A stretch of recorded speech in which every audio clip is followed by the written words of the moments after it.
Olá pessoal, nosso papo de hoje é sobre intestino, cérebro, bactérias e torta de chocolate.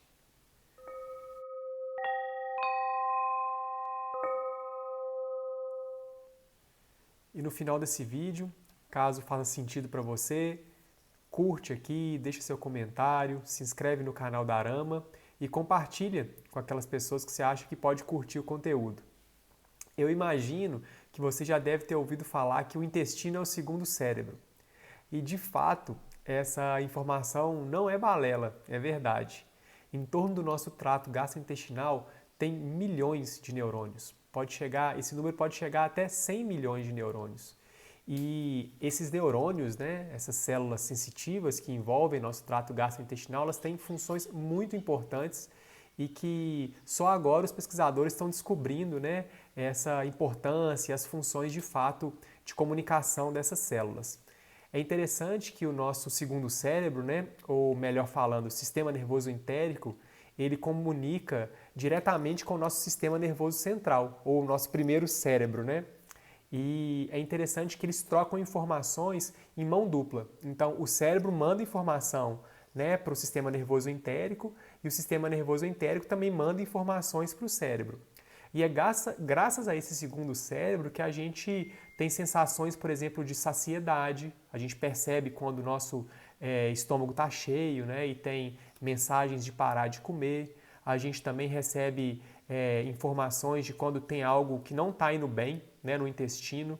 E isso vem em geral como dores, desconfortos, para a gente se atentar, um sinal de que tem alguma coisa que está andando errado ali.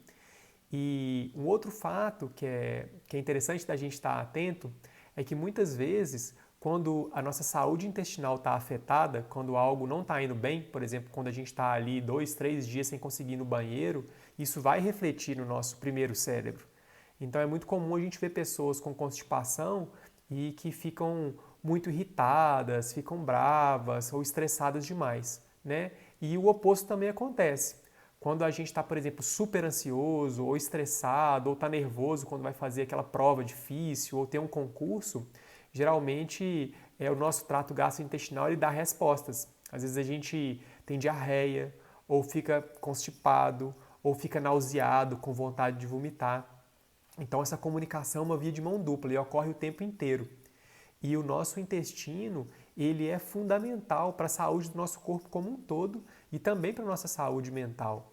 Existem várias substâncias conhecidas como neurotransmissores, que são substâncias químicas e que muitas vezes são produzidas pelo intestino, ou o intestino ele está envolvido em uma das etapas de produção dessas substâncias e elas têm uma ação muito importante no cérebro e vão determinar como que a gente está se sentindo. São determinantes para a nossa sensação de bem-estar. E é aí que vai entrar as bactérias no jogo. A gente já sabe hoje em dia que o nosso corpo ele é um lar para trilhões de bactérias. É isso mesmo, não precisa ficar assustado. Porque muitas vezes a gente já pensa em bactéria e logo pensa em doença, em alguma coisa ruim. E é evidente que algumas bactérias elas trazem malefícios sim, e a gente tem que estar atento, mas em grande parte existem bactérias que trazem vários benefícios para a saúde e que são fundamentais para o funcionamento do nosso corpo. Então a gente já sabe que uma microbiota equilibrada, que é o conjunto de bactérias que habita o nosso corpo, é fundamental, por exemplo, para o nosso sistema imune tá funcionando bem, para a nossa digestão, para a gente assimilar os nutrientes de uma forma satisfatória. E essas bactérias também estão descobrindo em pesquisas científicas que elas são fundamentais para a produção adequada dessas substâncias que vão agir no nosso cérebro e vão ser importantes para a nossa sensação de bem-estar. Então, por exemplo, a serotonina, a dopamina, GABA são exemplos dessas substâncias e que, dependendo do padrão bacteriano, essas substâncias podem estar sendo produzidas de maneira satisfatória ou não. Então, a meta aqui é manter um ecossistema intestinal, que essas bactérias estejam equilibradas e que a galera do bem ali esteja acima da galera que pode nos causar prejuízos. E como que a gente pode fazer para a gente melhorar essas bactérias, esse perfil bacteriano? Aí a alimentação é uma peça-chave e é nessa parte da história que entra a torta de chocolate. Provavelmente você já viveu uma situação, eu já vivi várias vezes, em que eu estava às vezes mais triste ou angustiado e recorri, por exemplo, a uma torta de chocolate ou algum tipo de alimento que me trouxesse algum conforto emocional. Né? Isso é bem comum, né? As pessoas fazem isso de uma forma muito natural às vezes.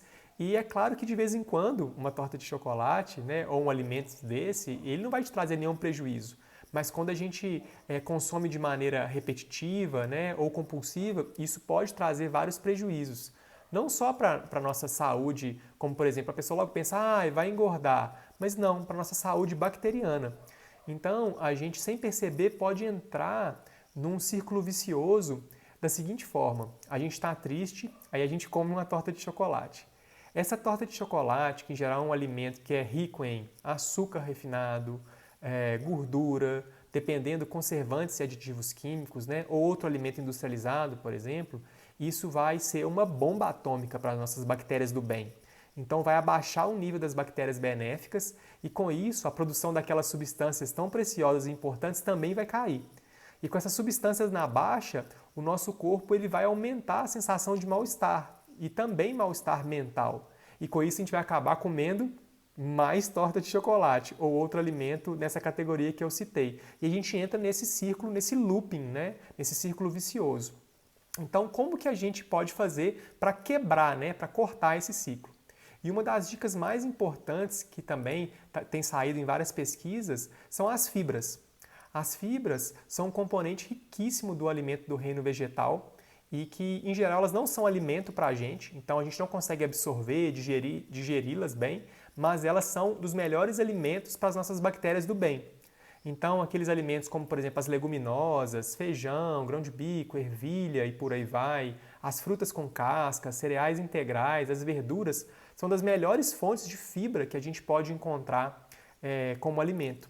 Então, quando a gente come mais e coloca mais esses alimentos no nosso prato, a gente está ajudando as bactérias do bem a aumentarem de número e também todas aquelas substâncias importantes vão ser secretadas, vão ser produzidas em maiores quantidades. E isso tem grandes chances de nos ajudar a manter um bem-estar, né, e uma saúde mais equilibrada, tanto no nível físico, né, no nível intestinal, tanto no nível mental também, global, né?